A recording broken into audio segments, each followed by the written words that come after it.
Oh, hey, folks, I'm WWE Hall of Famer Hacksaw Jim Duggan, and you're listening to Horrible Horror. Tough guy, so bad, it's scary. If you like your horror movies cookie cutter and bland like stale rice cakes, then this is the movie for you. We watched Hallows Eve, a movie so bland it makes Al Gore seem exciting and new. We watched it so you don't have to, so you know what time it is.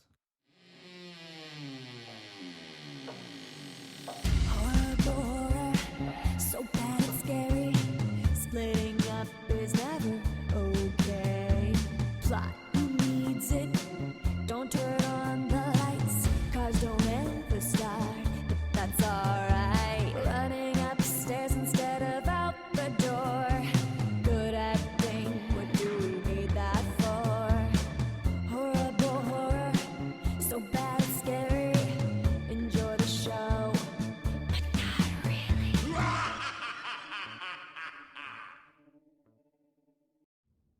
Happy Halloween, Moon Goons! It is Halloween weekend here across the world, not just here, but everywhere. This is Horrible Horror, the podcast where we watch the worst of the worst in horror movies. Movies so bad they're scary. I'm your host, Marshall Hampton.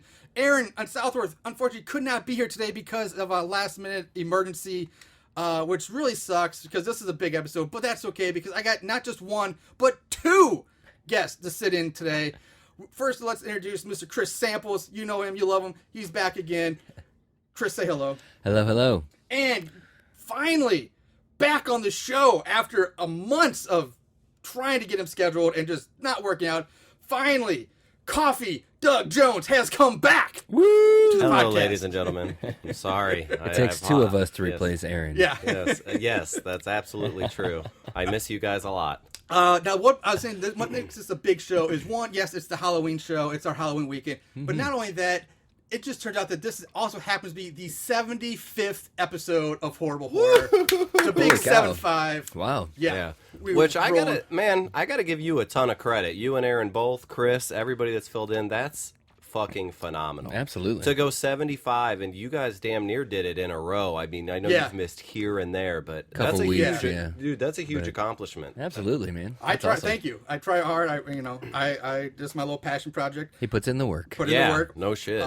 So the Moon Goons we do have, hope they appreciate it. We're spreading like a virus. Hopefully, keep it going. I know all about. Wait, Oh, whoa. No. Whoa. This is not confessional time, all right, buddy?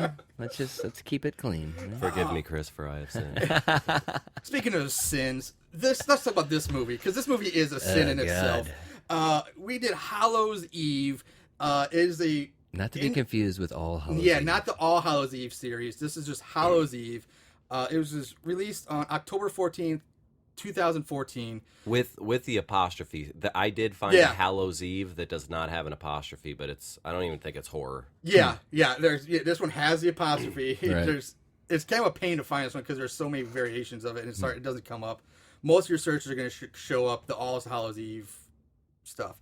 But it was written by Raymond Mamrick, directed by Sean McGarry. You can find it on Amazon. And that seems to be the only place you can really find it, unless you have, like, I think, a subscription to Screenbox or something. It's on there. I know that. But other than that, kind of hard to find right now, at least online. Don't look too hard. Yeah. But which is fine. Yeah. Or just glance in the trash can. Maybe you'll fucking find it there. Oh, shit. The cast is kind of not great. It's kind of unremarkable, but there are some people who do have a good resume behind them. And first and foremost, Daniel Harris, the Scream Queen, one of my all-time favorites. She is in this movie. Feel bad for her, but she is in it, and so everybody should know who Daniel Harris is. Other than that, the writer is also in the movie. He plays Matthew Bates, and he was also a stormtrooper in The Force Awakens, but he was uncredited. Hey. According supposedly. So was Daniel Craig. So Yeah, Daniel Craig was he is- credited though? I don't know if he was credited. I don't know if he's credited, but yeah. And then we have Courtney Baxter, who's really the only thing that most people might Can know. we just talk about Star Wars now? You Yeah. got me Yeah, fucking no talking shit. about all the people that have been in the movie. And Yeah, it was like Star Wars. She's in Sharknado 2, along with Tiffany Shepis, who's also in this movie. Now Tiffany has 122 credits to her name, so she is a busy beaver, and over 100 of those movies are all independent horror or sci-fi movies. So she's quite the genre, except for the 2 softcore porn movies she did in the Emmanuel series. Did you say that she is a busy beaver or she has a busy beaver? Sorry. I tried to think of something. Good job, Sorry, buddy. I had to filthy it up there a little bit. But she was also in Sharknado too. Now, unfortunately, you guys weren't here for this, I don't think, but Aaron would have picked up on this. Joe Rafa, not naming him, no, he was in this. He plays Roy. He was also in the only other Daniel Harris movie we featured on our show. He was in Camp Dread, where he played like the badass bad guy Novak, who was just an annoying douche the whole movie. And lastly, I will mention is Ashley Williams. She plays Ashley. 14 credits. C. You got to put the C in there. Ashley C. Williams. There's the other Ashley Williams. Her claim to fame in the horror movie is of her 14 credits. She was Lindsay in the Human Centipede first sequence, so she was one of the Human Centipede girls. Now hold on. Don't say she's Lindsay. Was she the front or the back? Yeah, exactly. It just says Lindsay. Or the middle. The front, the back, the and the front middle. guy was an Asian dude. She's either the middle or the back. Oh, God. I never saw that movie, but just the thought of it is like...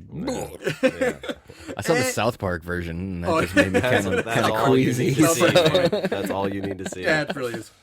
And I bet she would have been 4 years old for if this is true. But I guess it is if she was like a kid. But she is an uncredited villager, Newen villager in the classic Willow movie back in 1988. Huh. Oh, So- Willow. Well, if she was 4 and they were little people... Yeah, well, I don't know if she was one of the midgets, but she may have been like a kid some villager was carrying around. Right. I don't know. It's uncredited. That's Hey. whether it's true or not. Who cares? Who knows? Can we talk about Willow now? Yeah, I know. I like that movie. Willow's a great movie. Looking Matt up some of the people that, what's her name, Tiffany Shepis? Shepis or something. I just saw that her first movie was Tromeo and Juliet, which Yeah. was written by St. Louis native James Gunn, which Yes. is really kind of weird. Yes. Yeah. The more you know. The more Look you at know. I did look Doug. it up. Yeah, Tromeo and Juliet. Thank you for bringing that up. Yeah, that's Doug, awesome. pulling out the stats. I read. All right, so let's get into this Okay. pumpkin pie of shit movie. I don't know. I can't think of anything No. clever to say there. What a pumpkin tower of shit. Pumpkin Tower, Pumpkin Hill of shit. Anyway, so the movie opens with this young girl pulling a wagon full of pumpkins through a cornfield. And she gets ambushed by a group of older teenagers who just start ripping her apart and like bullying her mercilessly. All right, since you jumped right to it, can we... This little girl is probably, what, 8, 9? Maybe 10. Yeah. It's no more than 10 to me. Like, And yeah. these teenagers, quote unquote, are probably closer to 18. Wouldn't you say? Yeah. I- Well, that's I going don't to know be about 18, that's but going to be 16. debatable That's throughout what- the whole yeah, plot we're line. going to be talking about Absolutely. the age gaps here. Absolutely. In general, what kind of Yeah, what kind of fucking kids are picking on this little kid for being a stutter? I mean, Yeah. the age gap is huge. Yeah, I know there's bullies, but most times the bullies pick on people like relative to their own age, or maybe Yeah. you don't see like high school kids going around picking on like grade school kids. Right. Like you just don't see that. Immediately, I was like, who are these fucking and what douchebags? I understood, which you'll have to explain it to me because I didn't understand it, I guess. Absolutely. But I Thank felt you. like one or two of her siblings were in that group. Yeah, thought so, too. The relationships of these characters gets. I have something on that we're gonna at some We'll get point. to that, but we'll touch I on it, but agree, it gets Chris. really confusing. That wouldn't. I know kids are cruel, and like Right. we haven't been in school in forever. You forget. You do Yeah, forget yeah, how yeah. awful kids are, or how awful you might have been. But not like that. Like they Right. wouldn't be throwing pumpkins at like a 7-year-old girl. That Yeah. like No shit. it And was it's- weird. Yeah, I told you. She. I mean, Not they just just pumpkins, but they were like pelt her with, dousing like, her with pumpkin innards. yeah, they just pelt this poor girl, pummel her with the pumpkin guts. making and fun of her and- because she stutters. Like, yeah, who and it's are not even a these? bad stutter. It's a minor stutter. She doesn't stutter on every word. She's Right. like, help me. Like, Yeah. you know, it's a minor stutter. Yeah, Now, yeah. I think I had a minor stutter for a very short time. You get out, I was like, it is the worst excuse to bully somebody. It's I got to cut into this. I'm sorry. It just popped in my head. So when I worked at Family Video, I went to my apartment complex one night, and there was a party going on. And my neighbor, him and his girlfriend, had invited me over many times. And I worked a lot. Johnny Brock's and the Family Video and everything. So I finally go over there, and everybody was drinking. They were trash. He was like, grab a beer. And I was like, today, Junior, you know, like, I swear to God, it was out of the whole party got quiet, and she was like, party foul, like, don't make fun of his stuttering. I didn't know he stuttered. I'd only met the guy like 3 times, and I swear to God, when I talked to him before, he could have recited Shakespeare to me. He never stuttered once. He always talked, yo, Doug, what's going on? How you doing? You want to go out? Come over, have a beer. But he stuttered when he was drunk. And when I downed a beer and I left, and I apologized to him the next day. He goes, I don't even really remember that he goes, dude, everybody does that. But, so yeah, Dick move. Yeah. So maybe these people were just like me. They were just like stuttering girl. No, I don't think so, Doug. Nice try though, buddy. Moving on. So one of the guys in the group, there's 2 guys and like 4 girls in this group, and one of the guys tries to get the girls like to lay off, but the girls are just relentless. And then we learned 2 of the girls' names. One is Donna, and the other is Sarah. And then the guy trying to stand up for the girl is Tommy at this point. Yeah. Do we ever find out the other? You said there were 6 of them, right? There's 6 total. I was going to comment on this later, but we're going to bring it up now. The 4th girl. Mm-hmm. We never find out who that girl is, what her name is. She never comes back. Everybody else in that group does in some point. Yeah, but there's one girl who just disappears. Like, you never see her again. Okay. So the little girl takes off running through the corn stalks, and the group of teenagers just give chase. Like, we're going to fucking hunt her down. Stalking her. Yeah. Calling her a tattletale. Like, yeah. And did they pick these kids up off the street to act out these roles? So. Because they sure as shit didn't go to any kind of like acting school or anything. No, it's bad. Yeah. And even for kids, it's bad. I mean, it's not good. God. I mean, so the little girl, she runs out of the corn and BAM! Just gets run over by a goddamn John Deere tractor, which is pulling like a bunch of kids on a hayride.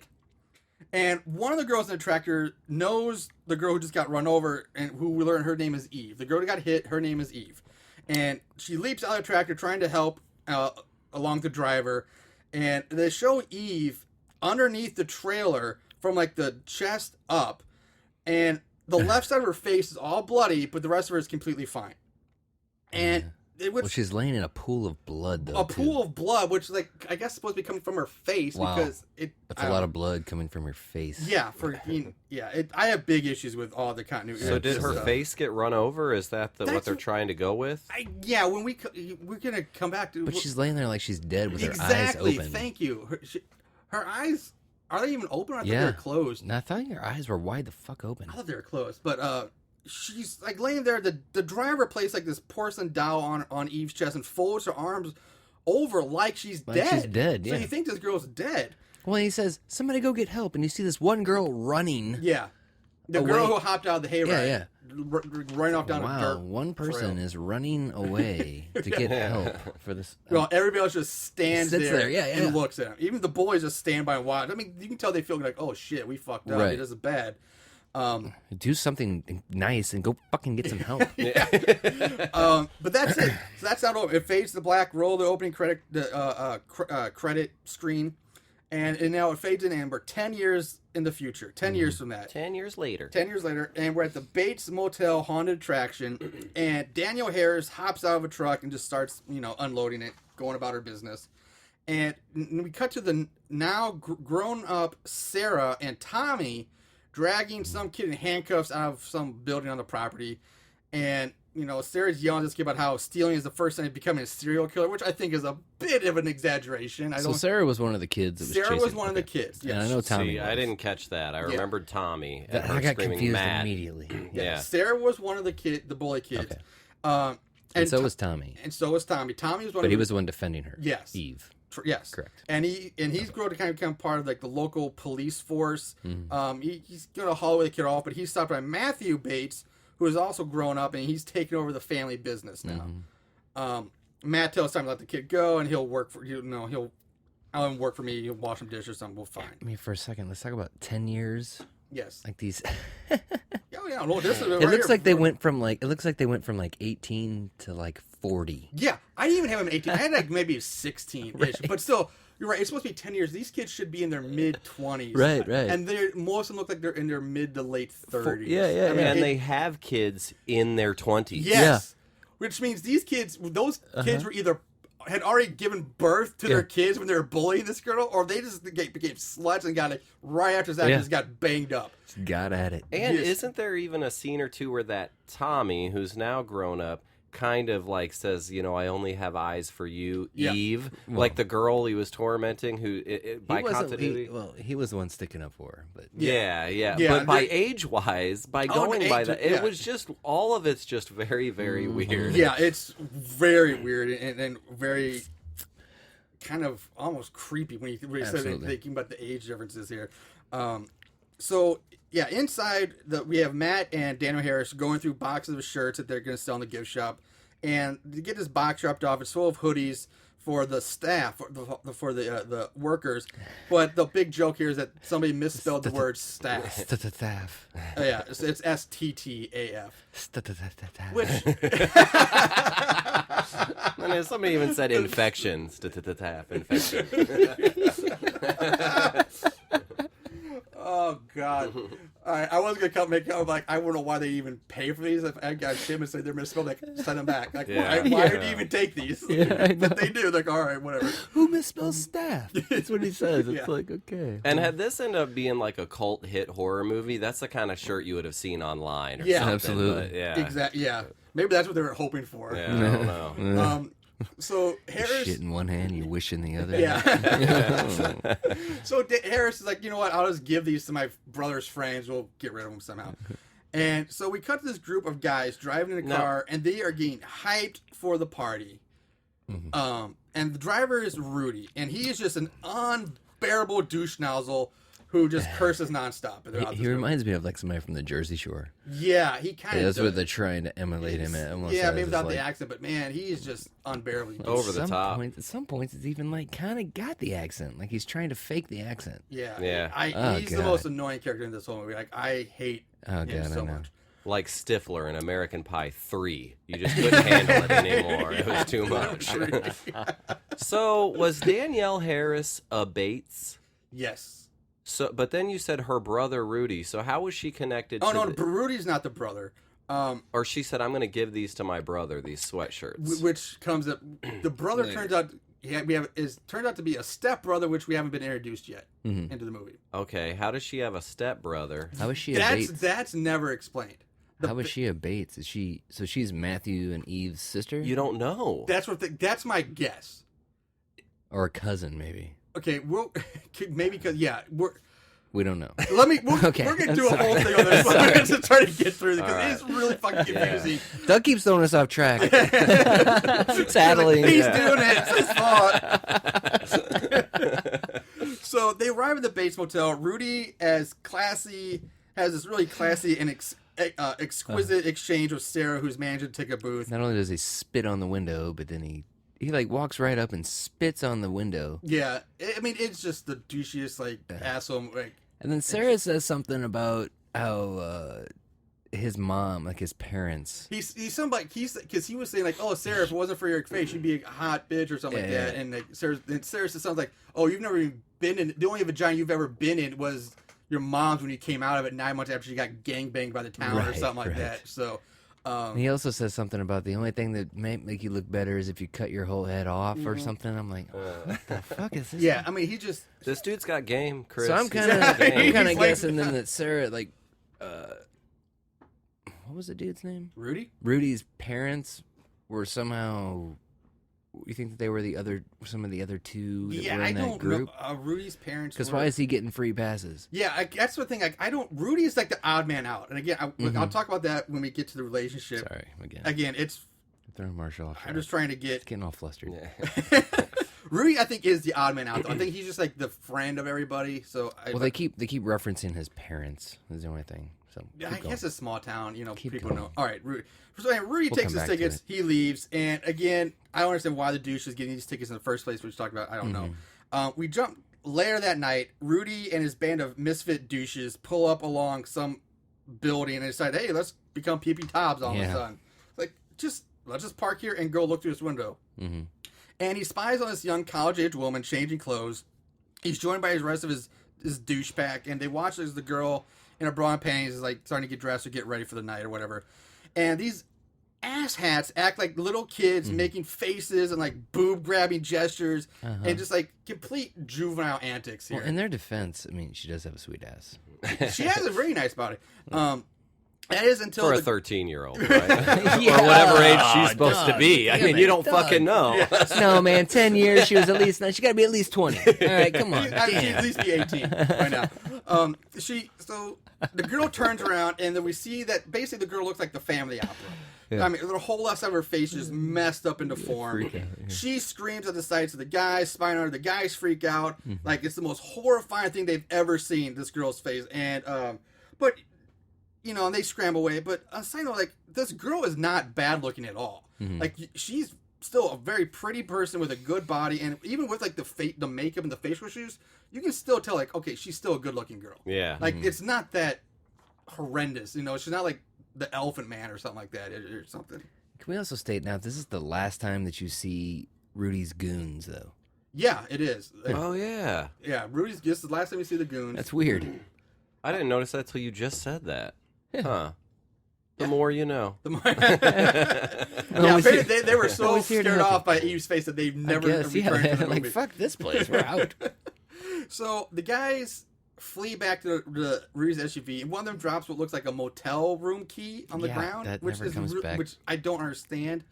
Now, my only thing I can comment on, is, and this is a stretch, is that this haunted house is called the Bates Motel, and they're getting free pass. So I don't know if like they have a special key to the haunted house that looks like a motel room key to stay in theme with this, but that's a stretch. Feels like it's a a stretch. big stretch. Yeah. So otherwise, I don't know why they have dropped this motel key on the ground and make a big deal out of it. To me, it looked like one of those car keys, like a key fob. Yeah. Or something. That's what it looked like. But I didn't know how that would relate to him. Absolutely. Yeah.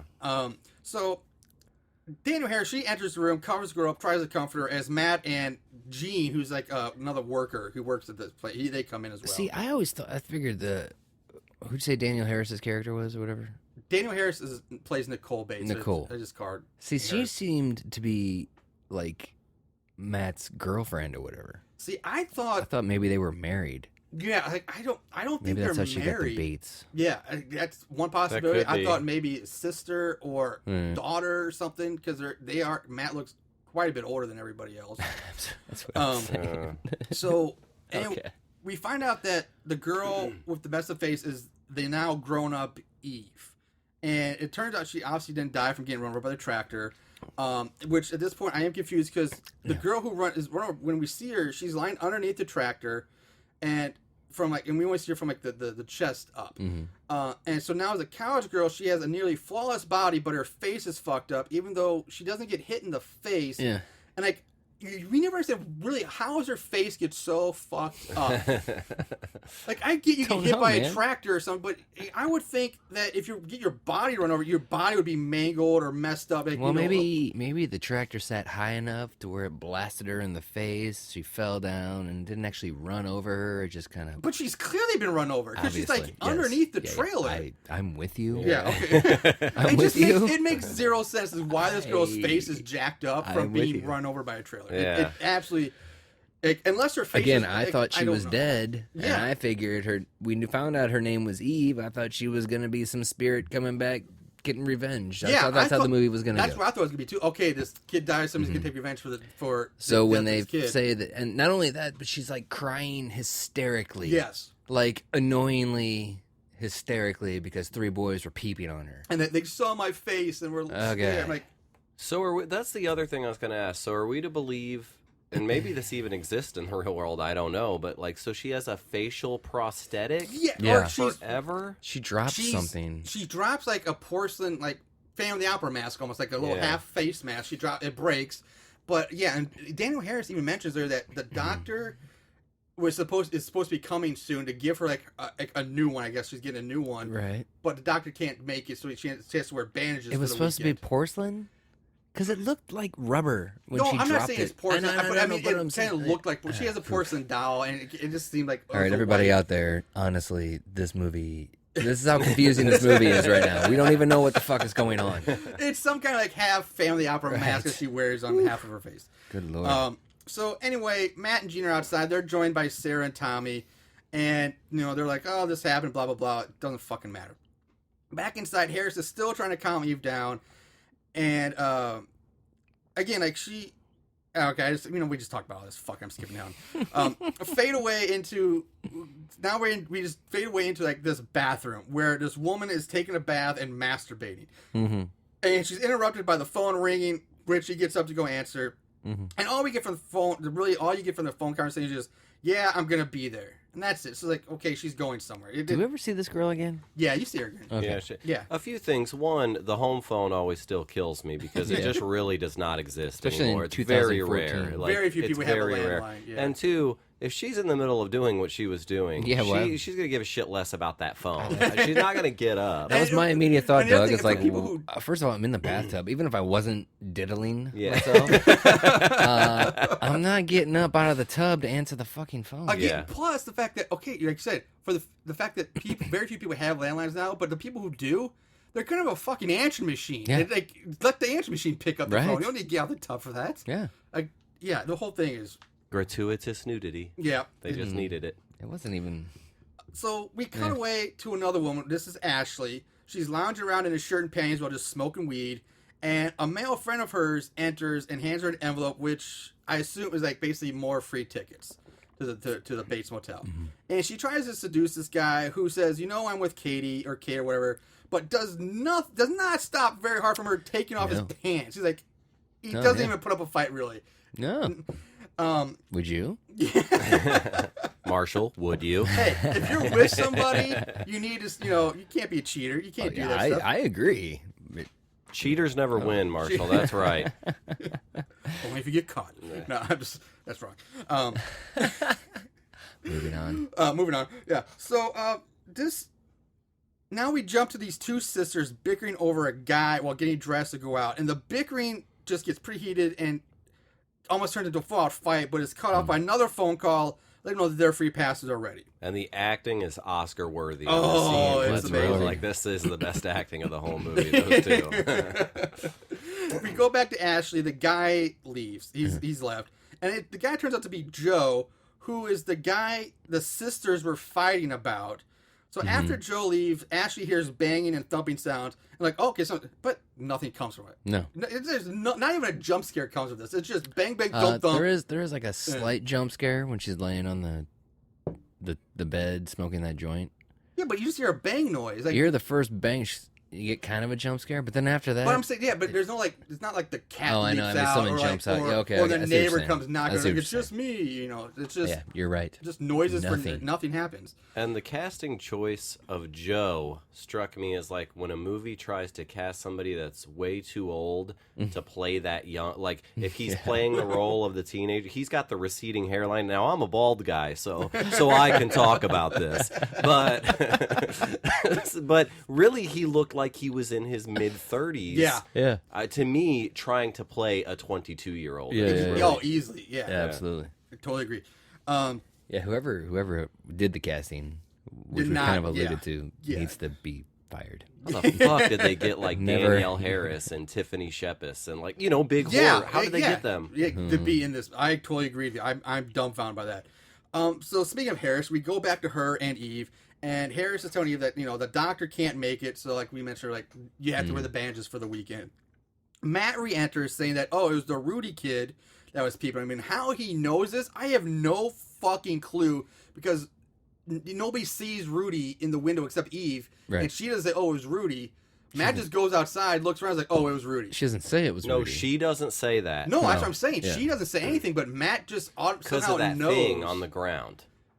But Marshall, know. that thing, the clue. the keychain, with the key, the Hardy Boys clue. And it was also funny, like when Matt and his goon, who's the Gene? Gene's just like another. They're out there coworker. with like a flashlight, And Matt's like, shine it over here. Gene, like, Puts it doesn't directly on the thing. It's like He doesn't, like, get around it. It's like, boom. Yeah, I love it because Matt comes out like, oh, so I'm trying to flashlight. He like, you can tell like, okay, here's my mark. He's saying right on the mark, which is like right directly in front of his keychain. He's like, shine the light over here, and like I said, right directly, right there. Like, oh, really? Look at this. Yeah, no shit.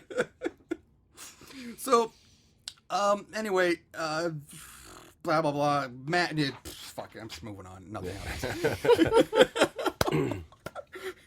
We get a few quick shots, like hundreds of customers starting to fill up the parking lots and line up to get tickets for the opening night of the haunted house. And then we cut to all the kids we just met sitting around like a fire pit somewhere inside the attraction or along it or something. And this is where we learned that Joe is the older brother of the girl we saw masturbating in the tub. Okay. And he threatens the guy that's making out with his sister, who that guy turns out to be Roy, the stepbrother to Daniel Harris's character. Yeah. So it is a tangled web of weird-ass Can I say right now, I was completely confused by the girls, okay? Because I thought that the girl is actually Joe's sister. Yes. I thought that was Kate's sister. Okay, does that make sense? Like from that, but no, right Kate's now, sister was sitting right next to her. Kate, yes. After their big blowout fight over the guy that Kate's sitting with. Yeah, I figured that out as the movie went on. Yeah. But for this, at this point in the movie, when they're I'm establishing thinking, them. I was fucking confused. No, I'm not blaming you. That's what I'm saying. The normal viewer, they're supposed to be establishing these fucking characters all together before they all go get murdered, and you had no idea who the fuck they were. Absolutely. So I thought Joe was getting pissed that this dude was hitting on his ex-girlfriend, you know? Yeah. Well, his new girlfriend's sitting next to him or whatever. So, going on. Now, later on, it says, like, no, this is his brother, or that's my sister. I'm like, that was your girlfriend, not your brother? What the fuck is happening? So lost. One big thing about this scene that just caught my eye, and probably some other people, is the beer they were drinking. Oh, please, go on. I think I know what you're going with this, because I definitely commented on this in my For notes, me so personally, they were drinking Yingling. And you can't get that around here. And it's an amazing beer. The light beer and the regular is delicious to me. I love it. I think you would love it too. Oh. But when I went to the Horror Hound convention in Cincinnati a couple years ago, that was the beer. And and I was like, why is everybody drinking this? And they said because it had just gotten to Cincinnati. Apparently it's out of Pennsylvania. And where it comes from, you can't get it everywhere. People literally drive hours. People at my work that I work with right now will drive 3 hours to get that beer. Oh, shit. Okay, we'll go on a side note here on this, because that's not the note I had, but it makes perfect sense, because this movie is filmed in Pennsylvania. It's all out of there. But those local microbreweries, like I get, because there's a beer that I really liked, a brewery called New Glarus, that's brewed up in Wisconsin. And you can't get it outside of Wisconsin. They don't ship it out. So the only way to get it is to drive up to Wisconsin. Yeah, you can't ship alcohol cheaply. And legally. luckily I have an uncle who lives up there who will buy me cases and bring, when he comes to visit, he'll bring the cases or we go up. But yeah, so I kind of get it. Like, people will drive that far for especially brew that you can't get. Smokey and the Bandit, actually. Oh, there you go. You couldn't get Coors anywhere than up in Colorado back in the day. Huh. So they were actually running Coors. I'm about to have a Coors down south. Wow, yeah. So they had to go across. Apparently, my dad tells me stories too. That they used to run up there to get Coors and bring it back to this area. That's awesome. Yeah. The more you know. The more you know. But and with that Yingling, so literally last night I was on Facebook and I noticed just this random story. It's just weird how shit happens together. Yeah. I saw a Yingling article. I swear to God, right after watching this movie that you made me watch, that you forced me to watch, it was an article. Marshall held a gun to Doug's head and made him this watch the week. movie. Donald Trump's son, and I don't know his name, he went to Where's Donald Trump Jr.? And I think there's Donald Eric. Trump Jr. He did a tour of the Yingling facility, and the guy that started Yingling, he's like 73-year-old something, whatever his name is, but he publicly endorsed Donald Trump and said Yingling beer is a sponsor of Donald Trump. And I checked to make sure that this article wasn't fake. I found 2 more articles that seemed to support it. Ugh. And as soon as he did that, Donald Trump does not have good when he endorses something, it doesn't do well lately. And I guess there was a senator who was also a gay rights activist that saw that. So he text and like reached out to all of his friends that own different gay bar establishments and stuff near the Pennsylvania area, and they were doing viral videos of removing the Yingling tap from the bars. Oh my and all these people were like, I used to drive 4 hours to get your beer, I'll never drink your beer again. I was like, oh. But now I still really want Yingling myself. I don't care about who supporting endorses. anything. I want some care. Yingling. If it's good beer, it's good beer. I don't give a shit. Let's who talk endorses. politics Yeah, and let's, religion. Yeah, let's get rid of this movie. Let's Moving on. So, Let's get back to this. behind the crap group, fest. we noticed that Eve is standing behind this group in the shadows, like wearing a black hoodie, kind of watching them have their fun. And now Very creepy. this is at this point, this is one of these group of friends that kind of makes me wonder how and why they're friends at all, because like all they do is like pick on each other, and the girls just fight with each other. Like, you're a slut, you're a hoe, I hate you, you know, blah blah blah. Well, Marshall, this is a typical back and forth with friends in these movies that we watch, so we shouldn't really be shocked anymore. Yeah, I guess it's like, but yeah, friends, frenemies, I guess. You can count on me. And apparently Ashley's also pissed off at Rudy for not having the weed that she paid him for, which she apparently gave him $200 for an ounce of weed. Now, I don't know if that's a good deal or not. Let's I'll do the math. $200 for an ounce, but that's what it is. It should be pretty good, so it's probably worth it. We also learned that the guy that was making out with Joe's sister. Oh, I already covered that. Fuck it. We're moving. So the group splits up. They're like, hey, let's go check out the haunted attraction. Let's enjoy this. Let's meet it back up at 11:30 so we can enjoy the haunted house and the hayride and all that stuff. And this whole attraction is like multiple, I will say, haunted houses or sections. It's in weird, one. yeah. It's like Haunted trail. Is it supposed to be a It's giant hayride with different attractions? Is it's there a haunted house, a hayride, and a corn maze. Yeah. So it's, I don't know, like, I know like in St. Louis, we have like Creepy World down in like, was it Fenton or Festus? There's like Right. 4 haunted attractions. But they in keep one going to place. these like attractions within, and there's nobody in them. Yeah, Yeah, which and the I comment on tractor that later. people aren't Yeah. getting off and going to these. No. Yeah, they're just No. riding in the tractor. So they mentioned there's a new clown area this year, along with the redesigned corn maze and other crap. So off they go, and this I called bullshit on because they leave their cases of beer behind, which, I'm sorry, no college kids would just leave behind 2 cases of beer. They would take them with them, or they would drink that shit. And this is what I noticed. The weird thing about the beer is that they're drinking bottles of beer. You say Linging, I missed the Yingling, brand, yeah. but they're drinking bottles. But the cases they carry up and they have are clearly cans. They didn't. They didn't get that right. I didn't notice that. They're clearly. I don't know. I thought they brought up boxes. They were like, yeah, but they're the flat rectangle like for cans. yeah, They were not bottle cases. Huh. I did not catch Just that. a weird continuity thing. Sounds I like the noticed. crew went through a lot of beer during that take. Probably. They needed it. Yeah. So Joe's sister and Daniel Harris's brother. So Roy and this other girl. I don't even know her name. I don't even remember what her name is. They head to like the corn maze. Well, This is the masturbation girl. the masturbation girl. Yeah. I never get her name. I don't fucking know. Bathtub Betty. Bathtub Betty. All right. 2 Fingers Tina. I don't know. Oh, there we go. You I like that win. one. You win. I like that one. 2 Fingers Tina. Unless it was fisting Francine. Yeah. Too far. All right, I So tried. Ashley and Rudy go off to smoke weed, leaving Joe and the 2 sisters to check out. They go off and check out the clown area. Now, Rudy and Ashley enter this old school bus that's being used as part of the haunted house attraction, and they just start smoking. Rudy tells her about seeing Eve earlier, and Ashley brings up that it was Matt that hit her with the tractor. And then she wonders like why they keep getting invited back each year, and she thinks it's weird. Like, it's really weird we keep getting invited back over because of what happened. Foreshadowing. Yeah, exactly. So Rudy leaves to go meet his dealer because he's supposed to get his pickup or something like that. Now, hold on. So why did he wonder why he keeps getting invited back? As if She he did. She did. He did. He doesn't say that. Ashley's the one who says that. Ashley says that? Yeah. I thought the guy... Okay, you're right, both of you. It's 2 against 1. I get it. I really thought Rudy said that because that confused the shit out of me. No, it's but not okay. Yeah, Rudy goes to meet his drug dealer hookup, and leaving Ashley alone in the bus to finish smoking. And says, you know what, meet me later by the greenhouse with the scary moss people. And he takes off. And now we see this convertible pull up with 2 more guys get out. They say something about our boys on his way, a hookup for a hookup or some crap like that. Now, like I said, these are Rudy's drug hookups. And again, I don't even get their names. One guy, I think his name's Marty or something. He's like the cousin. He's like this doofy, dorky cousin. Dorky cousin of the drug dealer. And no need for these Who's about characters to break at his all. cherry by smoking his first joint? exactly. Like the next few minutes, they just shoot the shit, and it's a complete douchebag scene.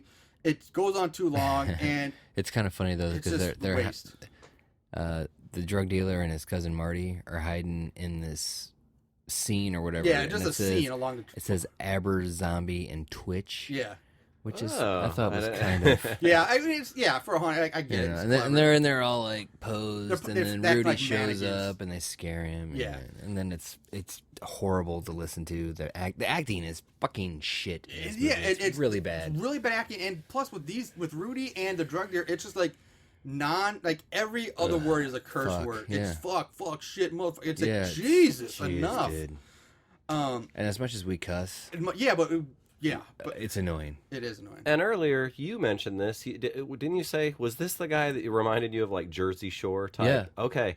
Rudy. And I agree. Yeah, Rudy. When I went to look at the Facebook page of this movie, because I looked up the movie, on IMDb and it directed me to the Facebook page. When you click on that page now today, it's just all advertisements for JWoww from Jersey Shore in some movie that they're promoting now. Really? Fucking, the world is weird, man. Didn't That is already- weird. We didn't did a already- JWoww movie, the Jersey Shore Yeah, Massacre yeah. with JWoww, but I that see. It didn't say Jersey Shore. It No, was that's some probably other some new title one. that I It's don't probably some new remember. one. But Yeah. that's weird, right? Yeah. Yeah. A little, okay. it was weird. Yeah. So anyway, Rudy finally leaves. He's like, I gotta go meet up with Ashley, and the other two got Marty and the drug guy. They go out for the hayride. We meet up with Eve, who's back at the fire pit. She's joined by Tommy. They talk for a bit, and the big thing to take away is that Tommy ends up kissing her, and tells her that hey, we need to go have a talk with Nicole, aka Daniel Harris, and Matt to tell them about our, we need to talk about our relationship, let them know what's going on, and then he just leaves. So Tommy is now, I guess, an item or dating or something with Eve, which is weird because, like, again, he was I feel like Tommy has made his intentions known to Eve, and she's like standoffish because she's embarrassed by what she looks like, and they have yet to like tell Matthew and whatever. Yeah, I think like my guess is that they've already been, I guess, some kind of relationship already before this. Yeah, I'm sure something's going on. They just haven't come out and admitted. Yeah, so there's like we need to tell people about this. Okay, so if Eve is 18, probably she's about 8 now. We're gonna She's say 18. 18. Let's go with 18. I'm saying Let's go with 18. Yeah. So, and these feelings have been going on a little while. Let's say a year. She's 17. That 17. means he had to be about 27, hitting on a 17-year-old like high school girl. Yeah. Okay, cool. Just Yeah, making just- sure I yeah, knew what was going on. You gotta keep track of the pedophilia. From what we can tell, anyway. I mean, we don't know. I think in the beginning, like these kids were picking on Eve. Again, the casting was fucking horrible. Yeah.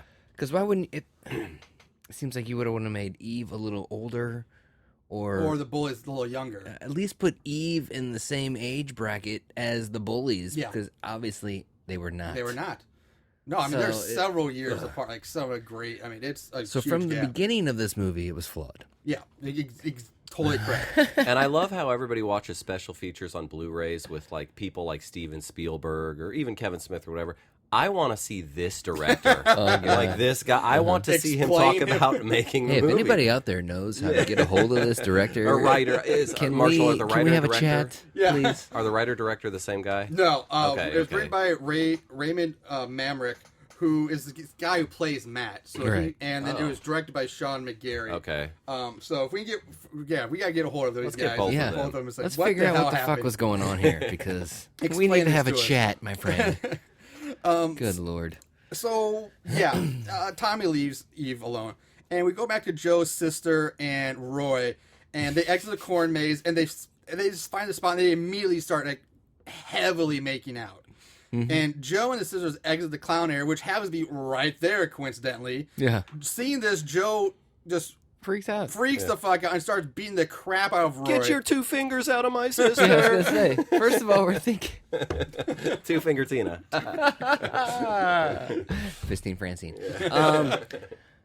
So Joe's like, we've already decided, is like in his fucking 30s. Yeah. Obviously, his sister is old enough to make her own damn decisions. Why is he still sticking up for? Yeah, I mean, God. like obviously she's college. These kids are supposed to be at least like supposed to be in college, Right. And so, yeah, but he's still acting like he's like an 18-year-old brother taking care of like a 14-year-old sister or something like that.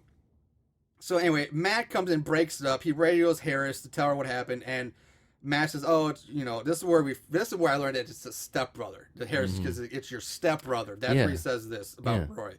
So, and this is where I also learned that this is where I learned Roy's name for the first time. So we're like good 30, 40 minutes into the movie, and I'm still learning characters' names. I get the feeling that Matt and what's her name, Harris, Daniel Harris, or okay, are somehow together. Yeah, we can go into all the theories about that. All right. Matt tells Eve to take Roy and his girl to the office, get cleaned up, so they go. And this office has an industrial sink in it. Like I've never. It's supposed to be like this little like office, like trailer shed or something like that. Ticket office. And there's a goddamn industrial It's like they sink. took him to the kitchen. Yeah. It's like the kitchen of like a Joe's Crab Shack. Because the walls are even like covered in like okay. Yeah, I felt that too. Yeah. And so the girlfriend, Two Fingers, she leaves to go get her cell phone from her car. Eve tells Harris that he wants to go to the corn maze, and he follows the other girl out. So Harris tells Eve to make sure, basically get Sarah or take a flashlight, something about Sarah. They keep sending Eve on these like little rendezvous. Yeah. Eve is like, go check this out. Harris is like very protective and concerning of Eve throughout this movie, but at the same time, she's like, they make her Eve like the bitch. Like, go do this, go do that. Yeah. She's like the Cinderella. It's like Cinderella, scrub the floors or whatever. So Tommy comes in looking for Eve. She's like, oh, she's gone, so he leaves to go find her. Now, Roy's girlfriend reaches her car, but she's grabbed from behind by someone wearing one of the black Bates Motel staff hoodies. And the mystery person smashes this girl's head against the car like repeatedly. But the girl never tries to fight back, slip away, or anything. She just stands there and takes it. And I say that because there's plenty of time for her to fight back or do something, because the killer is like doing this like so slowly. I mean, she doesn't even raise her other arm to try to like cushion, like block it. She just like accepts she's that stunned. She just just let it happen. It's like, it's pretty funny too, because after he's done and she's dead, like it comes up, her entire face, from her nose up is gone. It's just like skull, except and like the eyeballs. eyes. Yeah, I mean, she by the time the killer's done, her face looked like she had just had a very bad run-in with Negan and Lucille. Yeah, I think. Come on, too soon. Too soon. Honestly, I think the kills in this are fun, but it's like the editing, like the timing of it. Like, he held her head up for a minute still, and she's like, yeah, like she didn't do anything, and then boom. It was just too long. Like, it was just rapid fire. It makes sense, but it's just hit, pause, hit, pause. Yeah. So we fade to black. We fade in on Rudy sitting in his SUV. And then the very next shot is of Rudy walking around in the dark, surrounded by fog, looking for Ashley. So it's like, what's going on?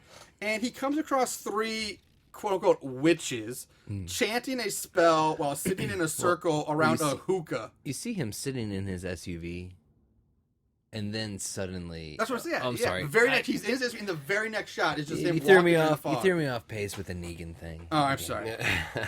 And so these witches are sitting around a hookah, smoking from it. Maybe you know this. Are the witches actresses that we've seen before? One of them is. Yes. It's the Ashley character, And right? the witches are dressed slutty. They're wearing like long hooded cloaks over lingerie. And he realizes that Ashley is the lead witch. So it's just the same actress, she just changed her makeup and etc. And Roy just gets spouting off more douche-tastic lines. What does it say? It says, Rudy will not die until dead pigs fly. Yeah, or That's what dead they're pigs do fly. Okay, Or something that's like right. that. That's right. Rudy like, will not die until dead pigs do fly, or something like that. Oh, yeah. Over and over again. So Rachel stands up, drops her cloak, and starts seducing Rudy. Oh, and by the way, also a bed just happens to show up now out of the middle of nowhere. There's just a canopy bed there. And she forces him onto the bed. She mounts him. She begins undressing him and rubbing his body. And then she just kind of slips away behind the curtains hanging from the bed. And now one of the other witches just pops up naked and climbs onto Rudy, who has been drugged by Ashley. That's what I couldn't. I didn't know if that was the same girl naked. No. So No. that was not Ashley C. Williams. No, it was not. It was a Okay, totally different girl. and we haven't seen that new girl. I don't believe so. No, you don't. Okay. We haven't seen her at all. When does Danielle Harris show up naked in the movie? Because you promised me that before I watched this fucking shit show film. He lied. I may have lied about that. I had to get you to watch it somehow. I am guilty of doing that. Like definitely in like junior high and high school, like telling my friends some girl's I gonna remember be you telling me naked. this, yeah. Oh, she's naked in this movie. There was no internet back then. They didn't know, so they rent the movie, and it's like she's not naked at all. Yes, we're also telling everybody how old we are. Goo. Yeah, No internet. we didn't have internet back in our day. Yes. All you whippersnappers out there, So- you lucky internets. Rudy still thinks this new girl is Ashley, even though they look nothing alike. No. And the new witch tells him that Ashley's heart belongs to Joe, but he's like, who needs her? Who fucking cares? She begins Ashley's heart belongs to Joe. Right? Yeah. That's what she says. Okay. Yeah. And she begins like riding and grinding on Roy, and she's like telling him, you've been bad, you'll be punished. So they fuck. And the new witch then starts speaking in rhymes about Ashley love, Ashley die, Ashley's innards on the floor do lie, or something like that. And she starts laughing like a demon at that point, because they do like an echoing effect to her voice. Like auto-tune. Yeah, or it's whatever. really weird. And now suddenly Roy is jolted awake back in his SUV. The blonde sister, Kate, wakes him by slamming the door behind her as she gets into his SUV. Right. So, and then she just goes on a rant about Joe wanting to know, like, does she like me? Does she like my sister, who I can't call her too... Turns out the sister's name is Tina, so I have to come up with a new name for the bathtub girl, but she's dead, so Oh. fuck her. Hey, so- fisting Francine. All right, Fisting fisting. Francine. Good job. You did it. He did it. So, he's like, whatever. Honestly, I think Joe really was in love with his sister, but that's just me. Maybe it could have been. Maybe it was a very ancestral, primordial, like, I love my sister, and if I can't have her, I no one mean, will. fuck. That's, Yeah. ugh. That's hot. He gets Ashley hits on him. He's like, no. His ex-girlfriend tries to get on him. He's like, no. And all he cares about is this other douchebag getting on his sister. Yeah, and he's got this hot girl right by his Right. side. Yeah. Yeah. Good call. Chris, you might have just uncovered something here in this movie. Doo-doo. So Rudy was daydreaming or just Rudy, high yeah, or whatever. high or That whole witch daydreaming. scene. Yeah. Okay. He smokes so much weed. Which, again, I'm so sick He's of so the whole... I smoke weed, I hallucinate now. Yeah. It's Come not on now. hallucinogen. Anyway, so this whole fucking thing in the SV sucks. It's really, really annoying. But eventually Rudy does convince Kate to meet him in this isolated place behind the biohazard scene to smoke weed with him. And again, it's really so fucking boring. All I figure out it doesn't fucking matter. This is where I felt like the dialect and everything for him got way over the top. Because she was like, Joe will beat your ass. And he's like, Joe doesn't have to know. No. You know, Yeah. it was like, it was That's even what I'm worse saying, than, Yeah, I totally agree with you. This is where because I was so bored with this car scene, that this is where I started like doing like a family tree, try to connect the dots with the characters. So this is where I have it in my notes. So let's try to figure this out real quick. Okay. We're gonna start with Nicole, aka Daniel Harris, who is sisters, I believe, with Eve, and and at this point I wrote is Matt's younger sister and stepsister to Roy. Now we have the sisters Tina the brunette and Kate the blonde, who is supposedly dating Joe, who Tina just broke up with like right before this movie started, apparently. There was a point where she like months ago. He Was broke it up months with him ago? months ago. Okay. Now, Whatever. you do know that the sisters, well, you'll get to it, but the sister's mother. Yeah, well, I haven't gotten to the mothers Okay, yet. This is okay. just like That the main doesn't- group. That's way later. Okay. So we have Joe's So younger far later. sister, fisting Francine, dating Roy, Harris's stepbrother. And that just leaves Rudy as like the douchey friend and the token pothead, I think. So he's not related to anybody. He's just there. But how is he a stepbrother if she's the sister to Matt and Eve? That's what I'm saying. The parents, that's what I'm thinking. The dad or Roy's dad, I think, married Daniel Harris's mother, is my guess. Because Roy's like, don't tell my dad about this. You know how he gets. And he's like, I'm not going to tell him. Or she says that to him. So... Because in the cornfield scene in the beginning, one girl, I don't know what girl, I'm assuming it's Danielle Harris's character, she did make the reference of last time...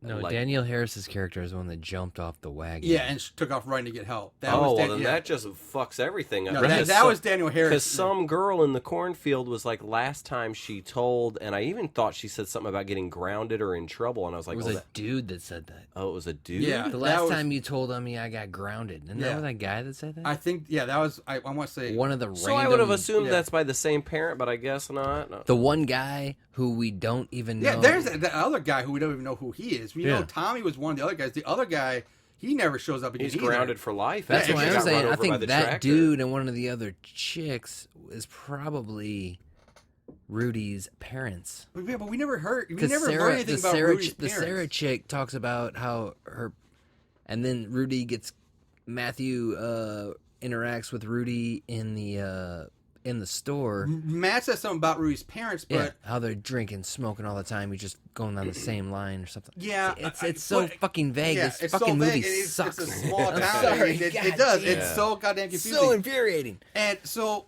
Matt, at one point I thought, okay, maybe Daniel Harris is Matt's daughter, but that can't be true because then Matt would have been the one married. Well, the age gap is so. No, you said she I get jumped the off the feeling- tractor and Matt was driving the Matt was tractor. I get driving the the feeling tractor. that Matt. I think Matt's the And- older brother to Daniel Harris. Okay. And Eve. I feel like he's probably either married to her, or they gotta be. Matt, when he jumped off the trailer, was much older. Like he was like, at least in the person jumping off the trailer was like easily 18 to 20. Not that any of that matters in this movie. Yeah, apparently not. Obviously But not, no. Age gaps. Okay. So it's so fucking confusing. But that's, They don't explain it, and we don't know. Yeah, I tried to break it down there. We I dare tried to you figure it to out. watch it, Yeah. faithful Yeah. listeners. Let us know if you can figure it out. Please, So I would be welcome to your Yeah. information. And go ahead and finish the Rubik's Cube while you're fucking at it. because- So we go back to Ashley, who is alone waiting for Rudy, and she gets startled by somebody in a black hoodie. Now, the person in the hoodie stabs Ashley in the stomach with a large knife as she tries to walk past him. And not only does he stab Ashley, I mean, this person like works the blade. I mean, they twist it and turn it several times. And Ashley is able to stumble away, calling out for help. And she fights to hang on for a while. I give Ashley was a trooper here. And she tries to walk, looking for help. After some of her intestines fall to the ground, she's As still she's walking. Yeah, her intestines are dropping out. Yeah. Like, lots and lots of blood. Yeah. Lots of blood just pouring out of her gut. In fact, there's a sound bite through the entire time of like trickling, what sounds like trickling water, yeah. but it's supposed to be like it's trickling like blood. Like she's just pouring blood out of her gut. This Showing, entire yeah. But she is time. hanging on. Oh yeah. She's a trooper. So we jump. I liked that, by Yeah, the way. I did like the intestines falling on the floor and stuff. I was just like, that was so much fun to film. So we jump to Rudy's drug buddy and his cousin. They're entering the haunted greenhouse after having a beautifully written exchange about an animatronic Venus flytrap. I mean, this writing is amazing. And I say that as I roll my eyes and want to vomit. He said something because of a vagina. Yeah, a Like dude could vagina get trap. lost in there. Or A something Venus like that. vagina flytrap God. or something like it's something stupid. So they're walking around and they find Ashley, who's still clinging to life.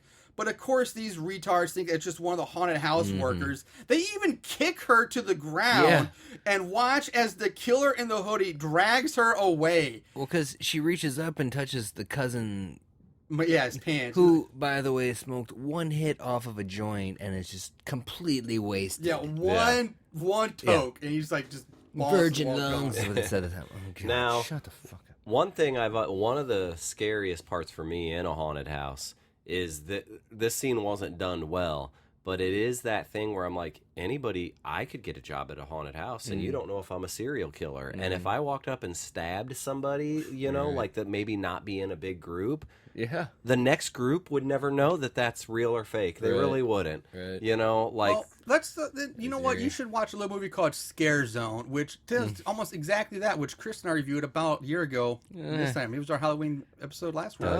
Doug, don't do Scare Zone. No, don't do Scare Zone. Actually, Scare Zone. I recommend Scare Zone. Okay. I like Scare Zone. That's Okay, one you're of right, my you're right. fears. Like, I Don't love haunted do houses. the houses that October Don't do built. that one. Don't do that Don't one. do that. Yeah, you guys Scare hated Zone that wasn't one. bad, actually. Scare Zone was pretty good. Sarah was on that panel, too. Yes, Sarah was. Yeah. What about Hallows Eve? Should I do that one? No. I wouldn't recommend it. So the two guys just continue on, and they find Ashley's dead body in a hallway, and like, oh, all right, yeah, this is great, and then they just go and hop on the hayride. Anyway, I can't even I can't roll my eyes hard enough or far enough to convey how I feel about this. I wonder how many people we've lost at this point. Anybody listening? Anybody Are you still listening to this episode? Anybody out there still? I don't know. That's hilarious. So back to Katie and Rudy, who's high, sitting on the ground. They're leaning up against some building, and Kate is just giggling and being high as a kite and just being stupid. And Rudy's like, "Hey, you know what? Stay here. I'm gonna go find Ashley."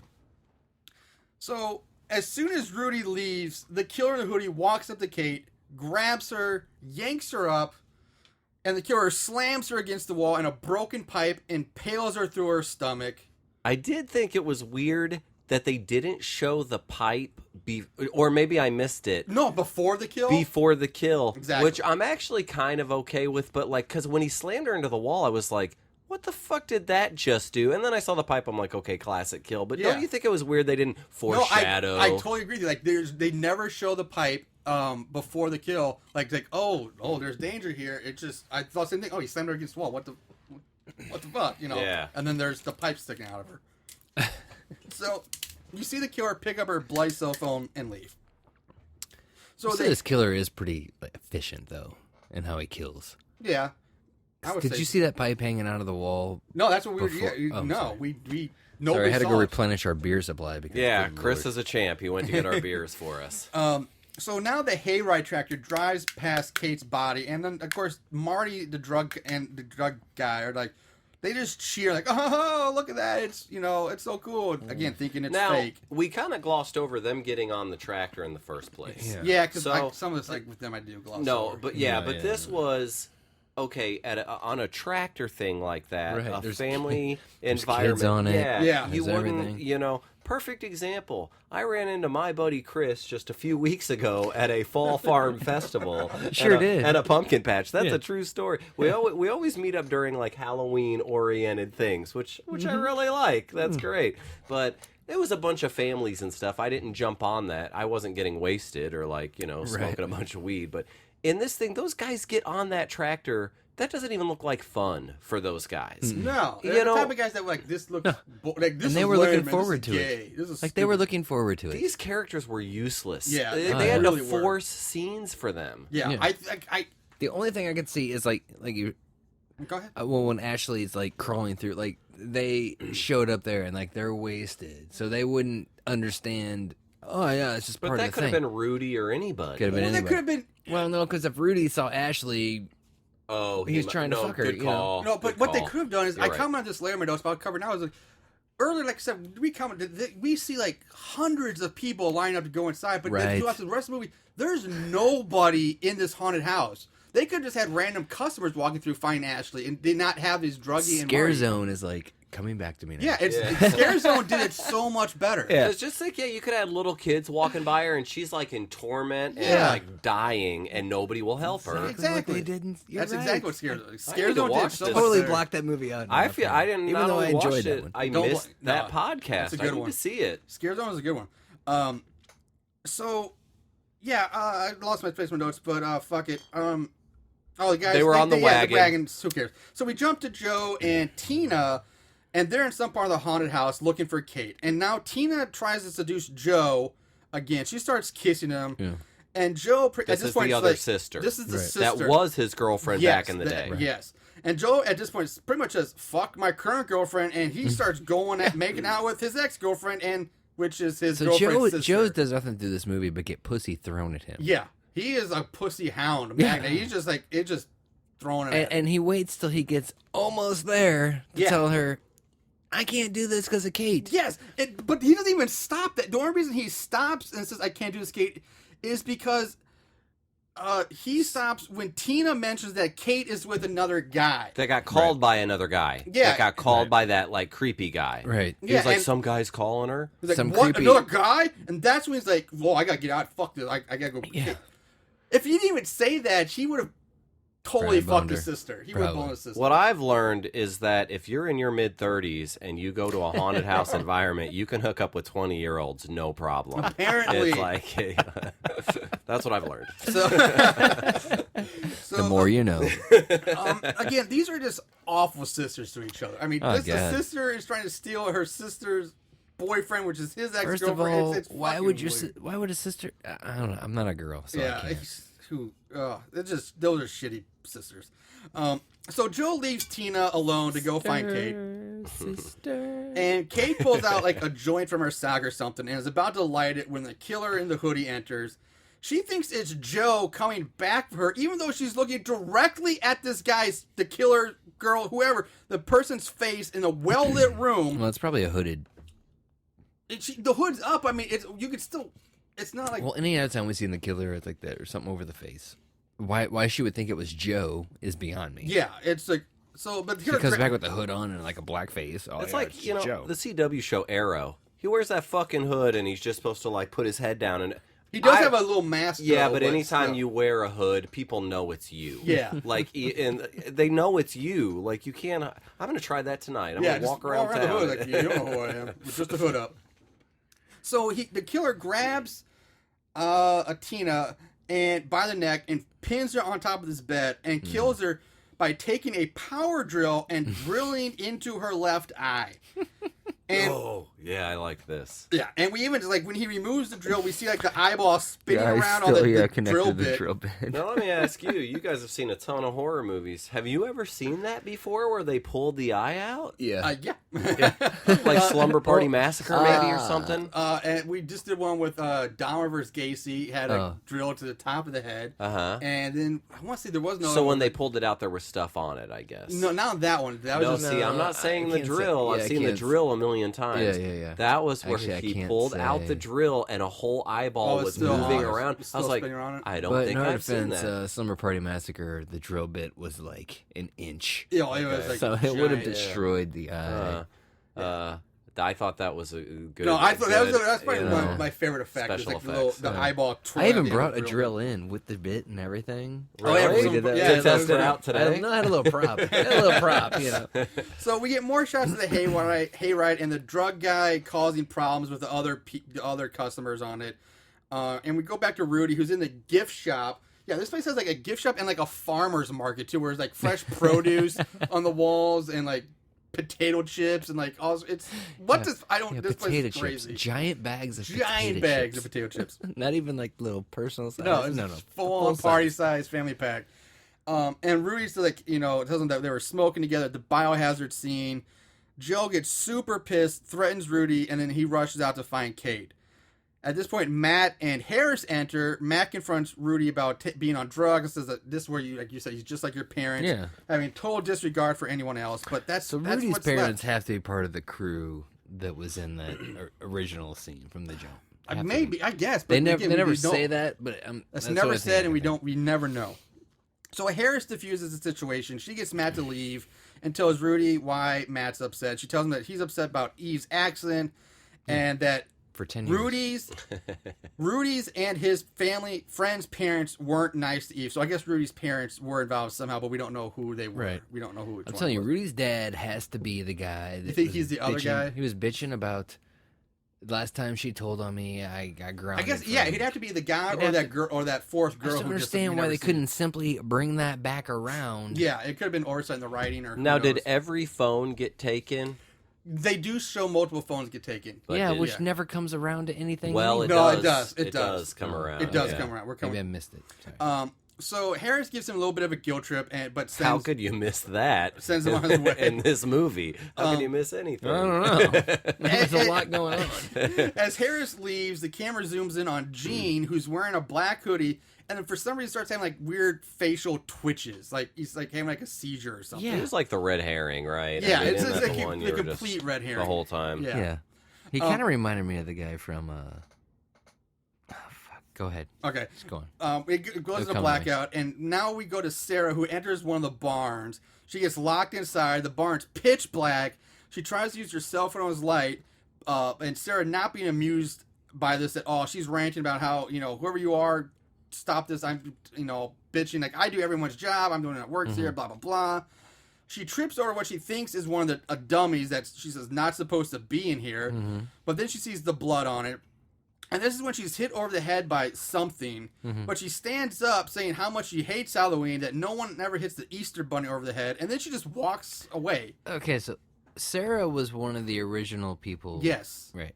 But I guess she didn't get killed because she felt remorse and worked for. Maybe. Like, that's the only thing I can think of. Do we ever see her again? No, this is the After last time we that, see no. Sarah. She gets Yeah. up, she gets hit, stands up, walks out of the bar, and that's the last she sees. But she's obviously been a bit made like in the Bates Motel, whatever the. And Sarah haunted is played by trailer. Tiffany Shepis, Yes. who's been in a million horror movies, Yeah. and that's her final scene. It's That's her just final walking scene. And away. she had few scenes through the whole in movie. general, yeah. But she was originally her and Harris were the best. from the beginning when Most enjoyable people in the here. little kid stealing the candy, Yeah.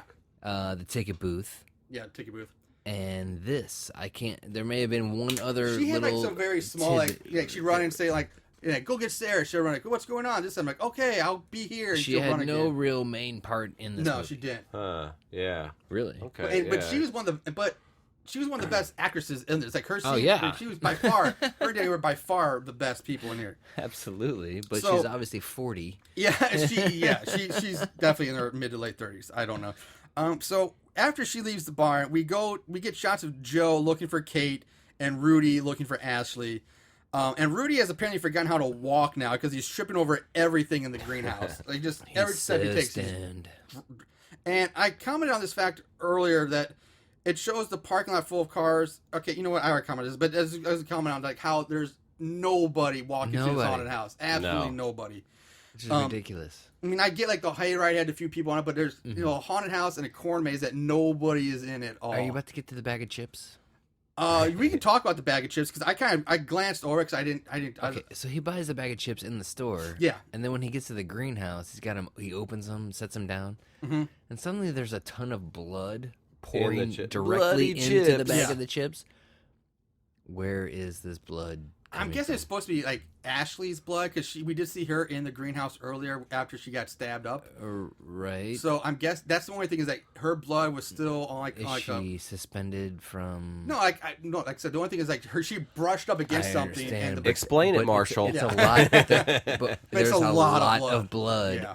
To where a body would have to be like right there to where the stoner could I not see your point. sit. Yeah, I yeah, mean, there's a correct. pouring directly into said bag. which he then like And eats then the he chips. eats it. Yeah, He's like, I was "Oh!" like, dude. not only that, but he's licking his fingers. Yeah. He's like, oh, blood But I also chips. noticed Ah, like this every place is chip, awesome. every chip he pulled out. Didn't really have blood on it. No, yeah. Thank you. But that bothered me so bad. It's like pouring, just like it's like there's someone's standing above the bag, like off screen, just like dumping fake blood Yeah. into it. I totally agree with you. That's what I Now, picked don't up the from two the of movie. you by the feel way. like if you were to taste, like somebody's like, look, this is fake blood on a chip or whatever. If you tasted it, you would almost like, oh my god, that's blood. Like You would you've think so. tasted blood a million times. I've never tasted another person's blood, but I assume it tastes just like Blood, Like, yeah. kind of wanted to throw up my mouth a little bit when I thought about it. yeah. Truth. So, now Rudy gets a call from Joe wanting to know where Rudy left Kate. He's like, where'd you leave? And he's like, all right, fine. He leaves off. It doesn't matter.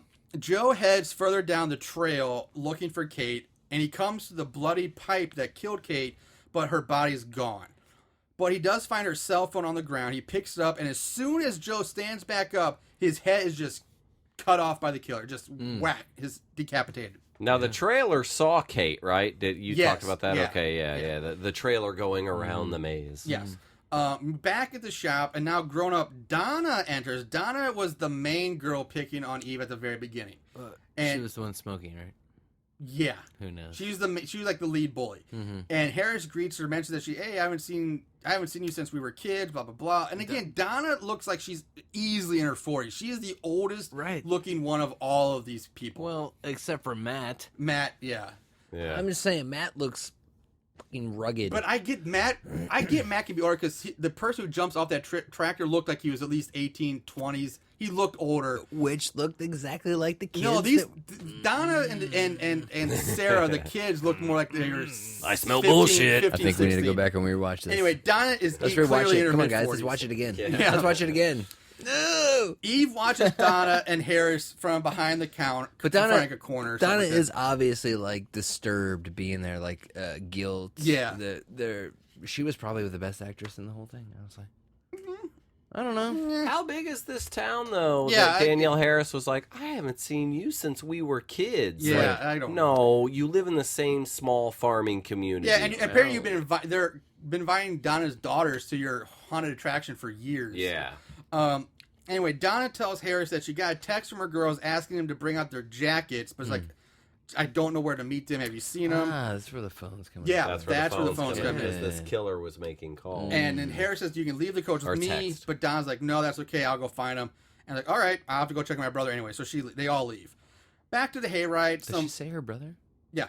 Back to the hayride. This big guy tosses the drug dealer and Marty off the hayride, and the tractor just drives away without him. Can't believe it took him that long to kick them. That's another thing about the trailer. Like, immediately these guys were being assholes. Oh, you know, immediately, the stoners or whatever. Well, by the way, too, is the big dude gets on there. Once they actually get on there, he's like, ooh, the biggest guy in the bunch. Yeah. You ever seen like a big dude? I mean, I'm not trying to talk anything, but a lot of body heat there. Yeah. They're not normally cold, but he gets on there. Like the biggest guy is like, oh, it's chilly. And the girls that he's with one girl next to him, but then the girl next to her, which looks like a daughter maybe or something. Yeah. These stoners hit on. He's like, why don't you leave the girl alone? And that whole scene, Yeah. you couldn't even hear over the tractor. Yeah. What the Yes. conversation Yeah, was. the dialogue. I was like, And then a big You could see dinosaur, them talking. a big Yeah, the dinosaur comes out, velociraptor and out of he's nowhere. scared. I'm like, that is like cool for kids. That's not going to scare you. No, Shut up. Yeah, thank you. I thought that same thing. Yeah, you couldn't hear it all. That was No. horrible. you couldn't even hear the dialogue like the conversation was. So Rudy's now wandering around by himself when he comes face to face with the killer, who now has a chainsaw. The killer backs Rudy into the slaughterhouse section of the hayride and traps him in there. The killer gets Rudy up against the wall and basically just kills him with the chainsaw to the stomach and drags his body away. Now, No, Okay. that's exactly what happened. the doors to the slaughterhouse open up now on their own, and there stands the drug dealer and Marty, who I guess watched this whole thing Through the cracks. the cracks of a sliding wood door. to where Marty got blood splatter Yes. on his face. And again, these fucktards think it's part of the haunted house, and they cheer like, "Oh, this is so amazingly real! It's so good." I want to know what kind of weed this dude gets. Yeah, give me some of that. Seriously. Jeez. Because, I mean, if you're watching this shit happen and you think that's actually part of the show, Yeah, wow. exactly. I mean, you have blood on your face. Oh, isn't that? And then they walk by. Isn't that Rudy's coat. Rudy's code? Yeah. Oh, Rudy must work here. That's why he That's got a- us the free tickets. Yeah. Oh, Rudy's God, the man. Rudy's awesome. Yeah. Oh my God. And they just walk off. Yeah, it's- God damn it. Jesus. These are. I hate these characters so much. I know, dude. So we cut to Donna sitting on a log. Harris walks up, asks her if she found her girls. Donna's like, no. Like, well, have you tried the petting zoo? And then leaves again. She's And this one one, she's taking a breather, and that's why I thought that there was a girl in the beginning that had a cigarette. They made it obvious like she had a cigarette, and they even showed her like stomp it out. Now you're seeing Donna smoke a cigarette, so I Yeah. thought maybe that was like Yeah, Donna was the head boy who was smoking at the beginning. It was Sarah. Like, Okay. those were like the two main bullies. But at this point, I was like, God damn, what doesn't this haunted house have? right. It's got a corn maze, a hayride, a haunted house, and apparently a petting zoo, along with a gift shop and like a farmer's Yeah, market. not seeing a petting zoo. I've never seen a petting zoo at a haunted house. No. So Donna meets up with Beth. which turns to be Ashley's mom, Right. who is there also to bring Ashley her jacket. So they got the same text. Mm-hmm. And they had we haven't seen each other since our kid's graduation, blah, blah, blah. Well, obviously, Beth was one of the bullies. Yeah. Yeah. Now, Beth just gets stabbed from behind. Just out of nowhere, just stabbed right through the chest. in front of everybody, right in the middle of the... Right in the middle of everything. Don't give a fuck. I am straight killing you. Knife punctures out through the front of her chest.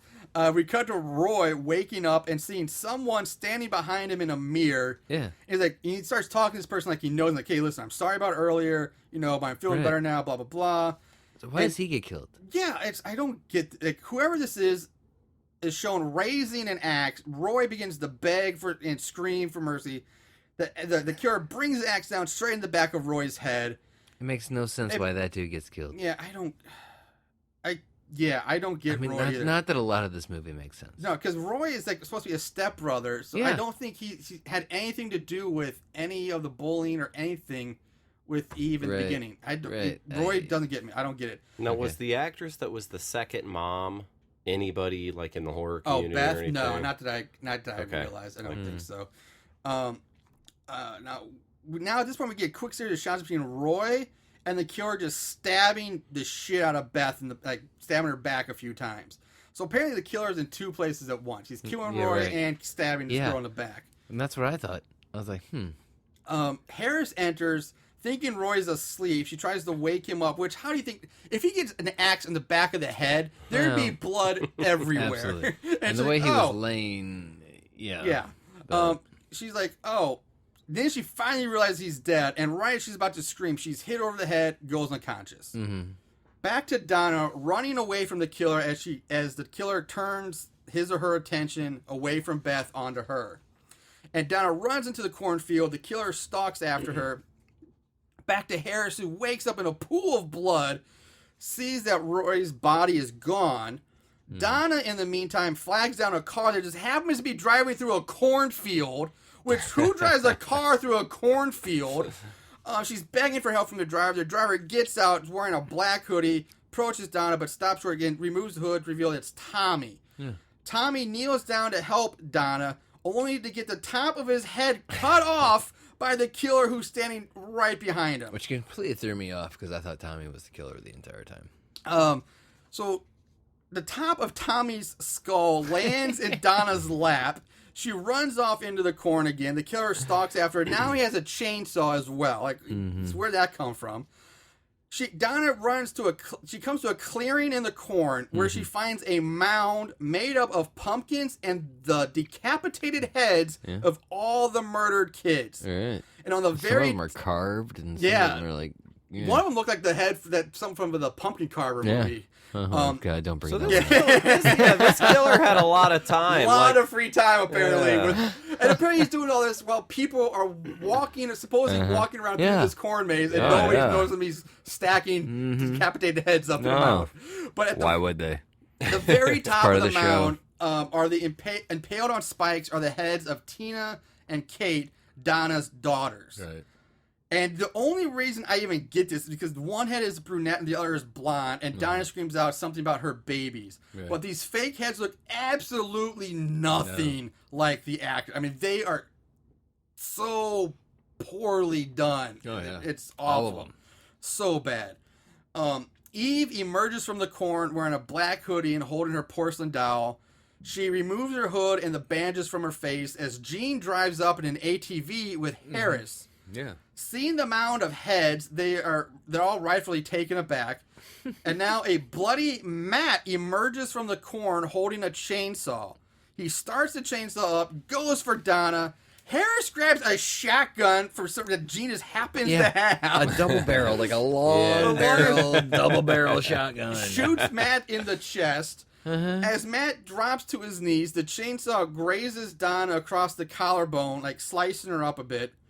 Harris walks over to Matt, who's laying on the ground in Eve's arms. Matt reaches out to take Daniel Harris's hand. She kneels down next to him as Eve cries. Yeah. Fade to black. Fade in on Donna in a hospital bed hooked up to IVs and whatnot. A nurse comes in. and tells them that, you can't watch any more TV because you need to rest. Yeah. Which, at that point, I'm like, what the fuck? Because I've never had a nurse come in when I'm in a hospital and turn my TV off. And take the remote. The remote. Because, like, I'm pretty sure you can rest and watch TV at the same time. Yeah. I think most... First of all, I'm in the fucking hospital. Don't take... Either way. God damn it. I'm pretty sure most of us go Yeah. lay in bed and watch TV. So, anyway, the nurse gives her a shot of, like, a pain, shot into the IV. Pain. It's like, I will help you rest, and she leaves. Stares at the bag of... The IV bag. God. And Yes. fade to black. Fade in on Matt standing at the foot of Donna's bed holding a knife. He goes to stab her. She wakes up screaming. Donna relaxes again, goes back to sleep, but we see someone standing on the other side of one of those like privacy sliding curtains. And a gloved hand holding a knife reaches out, and Donna wakes up to her throat being viciously cut open. Roll credits. And then during the credits, there's a few scenes of Donna bleeding out and dying. But that's the movie. Fuck this movie. Yeah. But again, I just want to comment that Sarah lives. Explain this movie again. What happened? All right, well, let me start back over. We open with a young girl pulling a wagon full of pumpkins through a cornfield. Oh, God damn it. God. So the whole premise is all, because not all the bullies die. Like, Sarah lives, and then we don't even, the fourth girl we never see again, and the second guy, we have no idea who he is, and he lives, obviously. So everything about this movie is fucked up. The age gap, the premise, it's fucking awful. With that said, When I saw you had put this on Facebook, I had even mentioned to Marshall, like, you love Danielle Harris. What do you mean? And he's like, well, sometimes she just gets stuck in a shit show or whatever. That's exactly, and you were right. I was like, oh, Yep. man. I liked your text last night. I just got through the movie, and you son of a bitch. Oh, yeah. Son of a I was like, bitch. yeah, thanks. All right, so at this point, let's go into favorite kills. Don't act like you didn't love it. Favorite kill? All right. There were 11 kills shown in this movie. Doug, we'll start with you. What was your favorite kill in this trash, this train wreck? Definitely the girl masturbating in the bathtub. I mean, no, and this will probably be a favorite. I had to go with the eyeball scene. Eyeball? Because I liked the kills. I really did. Only because if you watch this movie, you'll see that obviously their budget couldn't have been much, and I don't know what it was. It must have been a little bit because they got some horror icons, but you could tell they had like no budget, no acting. Right. Yeah. So for them to take the time, I'm not a makeup artist, but I feel like I did. they felt went like the it was you. distance with the makeup and the blood in what they were working Work with. within their means. That yeah. eyeball scene was real cool to me. Yeah. They didn't do very good at the writing. But when it came to the kills, they didn't really pull out all the stuff. You just imagine somebody on set like, hold on, how are these characters related? Who gives a fuck? Let's work on the makeup and the blood and just don't worry about it. Damn it, Doug! You just hit the nail right on the fucking head. If we get the makeup right, they're not going to care. Yeah, right. No, this would be great. Yeah. No. Drill scene. That's Drill me. scene for Drill Doug. scene, cool. Chris? Well, I only had two that popped out. The drill scene was one of them. But I did really Popped like... out. Yeah. Like Glenn's eye. Oh, damn. Oh, man. Seriously. Like, I don't even want to go there. I'm going to go with Tommy. Was it Tommy? Who got it the top of his head? Yeah, Oh. yeah, he got scalped. That was good. I thought that was awesome because I really thought that he was the killer because he had the relationship affection for with Eve, you yeah. know, and I thought he was the guy going around killing everybody. So I was like, it's got to be Tommy because the Gene, they were obviously making Gene the guy that Yeah, was that like was way too the obvious weird of it, dude. yeah. Yeah. So I thought Tommy was the guy. And then he pops out of the car and he gets the fucking top of his head perfectly sliced. That must be the sharpest fucking machete. Oh, yeah. That's Jason's machete. That's Jason Machete. Like They it's a picked up total the- scalp. Yeah, They yeah. scalped him in Yeah. a way. And what we say Jason's machete was made out of? Oh, it had to be like adamantium. Yeah, or yeah. something. They just came across like a Jason machete, and That's like, Uber Jason's Machete. yeah, right, Futuristic right, Jason. right, and just like the top of his head gone. Which Marshall and I Right are into both her wearing lap. Jason shirts. I just noticed that with you saying that. Damn, I just now noticed that. That's kind of cool, awesome. right? Yeah. Yeah. I want that. Yeah. All right, so we're again, gonna rack I'm going with you. tours. My two favorite kills were the scalping. My favorite effect was the drill to the eye. So that's my favorite effect. My favorite kill, Rudy, because I fucking hated Rudy. I was so glad to see him die. Okay, yeah. I hated Rudy, but his death, I wanted him to go out in a bloodier, more vicious way. But no, I hate Rudy. I was glad he died. But my favorite, I gotta go with the eyeball and the drill. That was the best effect. That was the best. I really like the effect though of the head smashing, and when they finally brought her up at the end, like it was just To me, that looked too skull. silly. It looked too silly to me at the For end. this, are you serious for this movie? That's too silly. Yeah. All right. Really? Have you ever seen a head smashed in, Chris? That is just too silly in this movie. Let's move on to odds and ends. Oh, good. Not only did they watch these films, they researched them too. Ugh, what is wrong with these guys? All right, ratings. IMDb gives it a 3.3 out of 10. Rotten Tomatoes, there is no score on the thermometer and no audience score yet. So it's a blank slate there. And Amazon, It's only been 2 years. only Why- 2 years. And Amazon gives it a 2.9 out of 5. So pretty low reviews, even for Amazon.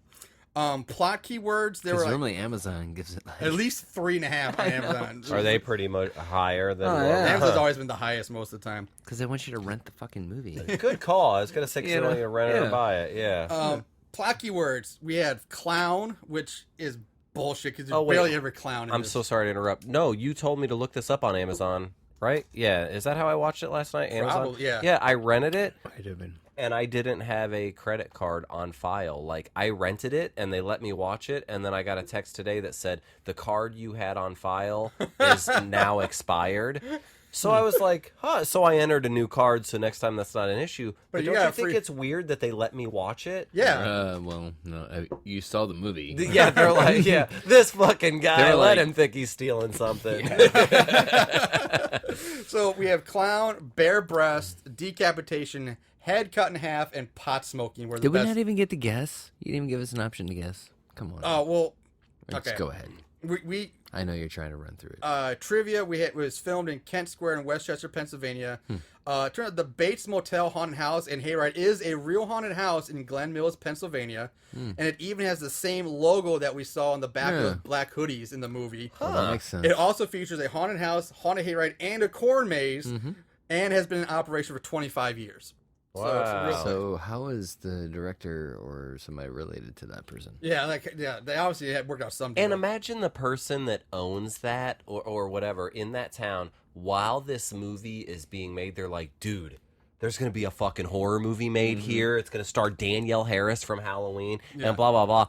And then it comes out And and this is what all you the got. people you just told in your town, and they're like, cool. Yeah. Yeah. You know what I mean? Like, that kind of sucks. Like, Yeah. I'd still be supportive, and that's fun. And these people must have had a lot of fun making the movie, but Oh, I'm sure. It- Right.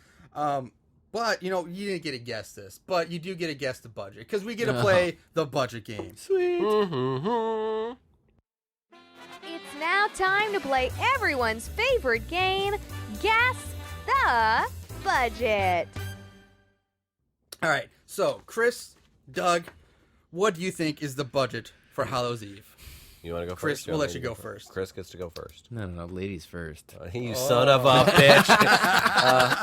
Okay, I'll take it. I'll be a lady. There's no way this movie was like $1 million or nothing like that. Jesus. It just wasn't. Like it. I honestly think that even to get like a Danielle Harris, because I've seen her at horror conventions. Here's where I think of her. She's very, very smart in that she doesn't need to charge a bunch, even though she's like a horror icon.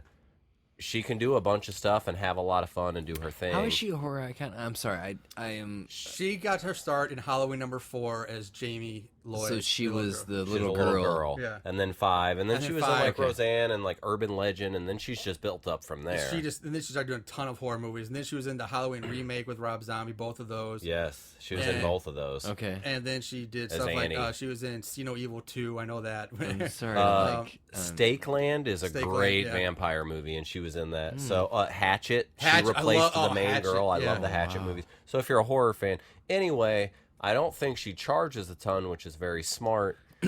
I'm gonna guess like 600,000 $600,000 at for the Doug. most. I mean, All right. at the most. Chris, what is your guess? Are we playing Jeopardy rules? Jeopardy rules. God Price damn is it. Right. Oh, Price is Right. Price is Right. Yeah. Jeopardy Price is rules. Wrong. What if 600,000? Yeah. What is a shitty movie? Hallows Eve. Because he's saying 600. I was going to say like $50,000. I don't even know. Because I don't know the people in this movie very well. Just what's your gut? Go with your gut. 50 grand. 50 grand from Chris and 600,000 from, was it 600,000? Yeah, All my right. name's Doug. No, I son of a bitch. All right. I'm so spent. This movie killed me. Man, if we're playing who actually got the closest, Without going over. well, now I'm just saying closest period, Chris wins Holy shit. Woo! by $50,000. Wow. The budget for this movie was $300,000. Wow. So Wow. by saying 50, that's 250,000 to you, and Good job, my 300,000 friend. got Gafford done. All right, I guess I'll take it. I don't know. It just felt like such a piece of shit. Yeah, $300,000 was the budget for this movie. $300,000. Wow. That still seems like too much. It seems ridiculous. It had to be in. So there was two main like scream queens in this movie. Yeah. Yeah. I mean, So see, in my mind, I just tried to say, did they get like 45,000 each? Yeah. So I was like almost 100 grand there. right. I'm an idiot. Why did I say 600? I don't know. And then I was like the special effects, and I don't know. I The just effects were good, but they weren't Yeah. great. yeah. I mean, they weren't. So 50,000 was a better guess. The fucking blood was just like they just dumped it. Yeah. I honestly don't know how. Yeah, yeah. I mean, right, it wasn't like there was like packs there. You know what I mean? Like, let's move on to Okay. 5-star reviews. These special movies have a place in these special people's hearts. 5-star reviews. oh, do we have to? Oh, we do, because there are 5-star reviews for No this. way. 27% of all the reviews on Amazon are 5 stars, with 31% being 1-star reviews. So, 5-star reviews from Liv T. I like this movie. It is a great indie movie done with precision and thought. You have to possess a certain vision to get it. 5 stars. Fuck If you you. need to Yeah. you. possess a certain vision to understand this movie, Fuck you and move you on. missed the mark. Yeah. Hard. Ooh, No. You're wrong. Move on. There are movies like that, and this is not Yeah, one. No. I understand that this is not one of those movies. From Mary Newhall, this movie was okay, but I think Daniel Harris should have been the main character, Eve. 5 stars. That's not a 5-star review Yeah. saying it's okay. Right. That's maybe a 3-star review at best. I hate this part. I hate the 5-star reviews. And from Wade, wow! Really enjoyed this excellent little Halloween horror film. Somewhat like the earlier release film, The Bates Haunting, had a lot of the same scenes and location. First of all, the filming and scenery were fantastic, and the acting by the cast was top notch. The actresses were very attractive and did a super job with their lines and acting. The film was alright with some very gruesome scenes, and could have been better with scary, frightening scenes. There was a couple of very provocative peeping Tom scenes, and a scene of a guy witnessing a coven of black-dressed witches that were enticing, especially the lovemaking scene of the couple where the beautiful witch dressed in some very sheer black undies makes love to this lucky guy. Wild and crazy guy. Really liked watching each of the actresses. They were very pleasing to the eyes. I will definitely add this to my collection. Overall, a great film that would be liked by couples with nothing better to do than sit at home watching movies. 5 stars. That's good. That's got to be like a 13-year-old. Yeah, he's like, I love it because of the girls. The girls are pretty. The girls Yeah. are pretty. 5 stars. I mean, he's probably not seen that many horror movies. So I mean, yeah, it's- if I was 13 and I saw this movie, I'd be like, "Holy fuck, this is awesome!" Yeah. Yeah. I agree with that. You know, You would like I it don't as a kid. Yeah. All right, now just for our own enjoyment and maybe let Chris vent a bit. I did write some 1-star reviews down. Oh, sweet. So 1-star reviews from Eric Amdale. This movie is as lame as it is cheap. Save your money and do something more fun like cleaning your bathroom. 1 star. That's the worst. That's pretty low. Yeah. From Bite Me. This movie went under the title Bates Haunting. You can't tell me this isn't the same movie, just under a different title. I mean, the same theme in the Bates Haunting. Girl's friend gets killed. Then the next year she goes to work for the Bates farm. I mean, what the fuck? Two low-budget flicks ripping off the name Bates with the same theme? 1 star. Is that legit? I did question this, so I went and found out it is legit. There is a movie called The Bates Haunting, which takes place at the exact same Bates Motel haunted theme park in Pennsylvania, with Seriously? nearly the exact same theme because a girl does die in the beginning and another girl comes back to find out what happened. I watched it. I watched it immediately after this. You watched the movie? I watched it, and you know what? It's probably actually better than this one. Wow. Did you see, are any of the crew or anybody, production company? No, totally different production Really? companies. Yes.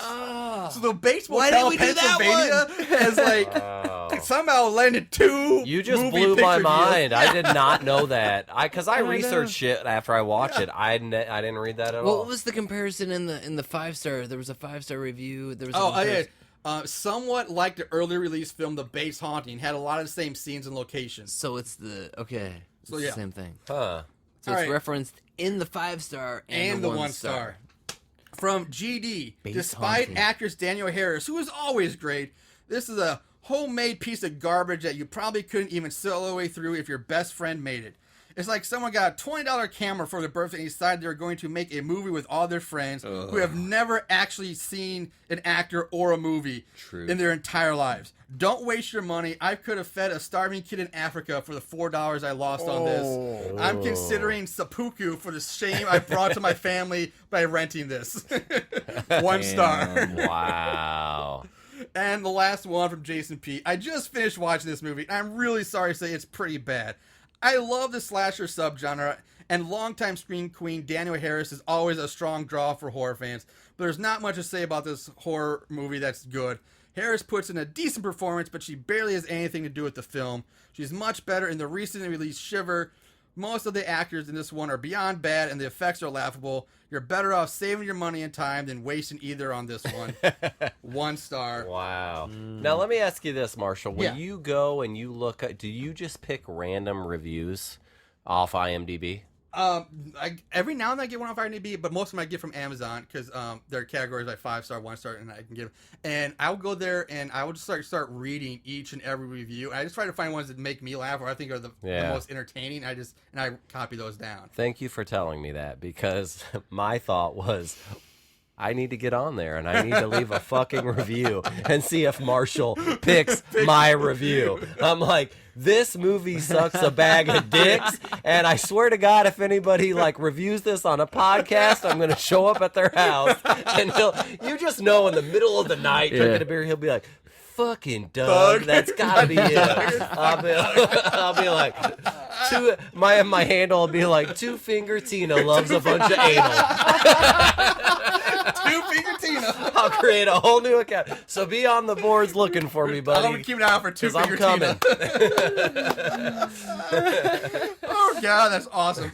All right, so let's wrap this up. I'm not doing Fisting Francine. Fisting Francine. Final thoughts and recommendations. Doug, you're long time, finally back, so let's let you lead this off. Please. Please do, Doug. What's your closing statements on this? I'm so done with this bag of shit. My closing statements are, and I'm always guilty. Anytime I've done YouTube or whatever, talk with friends, I always like to find the positive. But with this, that 1-star review talking about if it was your friend's movie. Yeah. Here's what I'll say: if they would have made the plot clearer, the connections of the characters. Thank you. It still would have been like, okay, a shitty B movie, whatever. But the 3 of us for sure could have had fun with this movie. Yeah. And then a good horror fan that I know, I've recommended movies that I think are great horror movies to my brother, and he's like, "You're an idiot. That was the worst movie ever," because he doesn't really like those types of films. But they fucked it up in the writing, man. From the jump. In the writing, I could have even done with From some the bad jump. acting. Yeah. Rudy was horribly annoying. The girls were annoying, whatever. But that writing fucked it up, and I would never recommend this movie to anybody, even if you're like a hardcore Danielle Harris or like me. Yeah. I would not even tell you about this movie because don't even bother with this. Like, it sucked. That's disappointing because the kills were cool, man. That head scene was awesome, and the drill. I don't know. No, Okay, so bad it's scary. So bad it's scary. Yeah, okay, yeah, that's what I gotta say. All right, Chris. Yeah, I got to jump on that bandwagon too. Yep. So bad it's scary. Again, the writing was just fucking shit. Again, I'm with Doug. Like the shitty acting could be dealt with, but Because we would be shitty actors, right? probably. Had you just made the story clear, you showed these 6 fucking in the jump, these 6 kids picking on this little kid. Had they come back and been the ones that were killed, or even let's get some history on where these people are and like we're killing their kids too. Okay, but that never becomes clear. It's fucking horrible through the entire. The effects were the best part of it. But, again, so bad scary. I'm not going to comment too much more on this than what you guys already covered. I'm the same with you. Unanimous sweep, so bad scary. But kind of like what you said earlier, like the only reason like I remember even putting this on my radar is because like, oh, Danielle Harris is this. I will watch it because of her. And it's a Halloween. I needed a Halloween themed movie for this, so like let's just do this. Hey, and it's don't apologize, Marshall. It's fucking awful. It is so bland and like such a cookie cutter format to a horror movie that like I've seen again, like you said, like I wouldn't recommend it, even though if it's got good kills. It's just the writing. It's you know not what? Fuck worth. it. I'm not even commenting. We've said our bits. It's It's not awful. worth watching it because of the kills. It's I not will even say, worth it. Even if, like I said, for someone who like loves Danielle Harris like me, it's not worth watching even for her. No. Even though she is good in it. And Go watch Scare Zone. Yeah, and then listen to the archives. Please do. There you go. Even Tiffany, or Seriously. was it Tiffany Shepis or whatever her name is? She's good in it. Danielle Harris is good, but that's it. But it's still not worth. But they're watching not this even movie in for. it that much, so it's Exactly. not even worth it. Yeah. Exactly. After this, I watched Halloween 3 Season of the Witch. Fuck you. I hate that which movie. I have never seen it until last night. And because I watched this first, it was a pretty good fucking movie, Marshall. I guess in comparison. All right, so that's gonna wrap us up for this week. Remember, check out our Facebook page, we're Horrible Horror on Facebook. Check out our website, horriblehorrorpodcast.com. You can also follow us on Twitter at SoBadScary. You can follow us on Instagram at Horrible Horror Podcast. And then you can download and listen to all the episodes at horriblehorror.podbean.com along with our website. And you get them free from iTunes as well as Google Play now. So check it all out there. All this is free. If you have any suggestions, comments, or movies you want us to do, send them in. We always like to do that. But in the meantime, everybody, happy Halloween. Watch more horror movies. And for always, Shout out remember, to Aaron. keep it tight.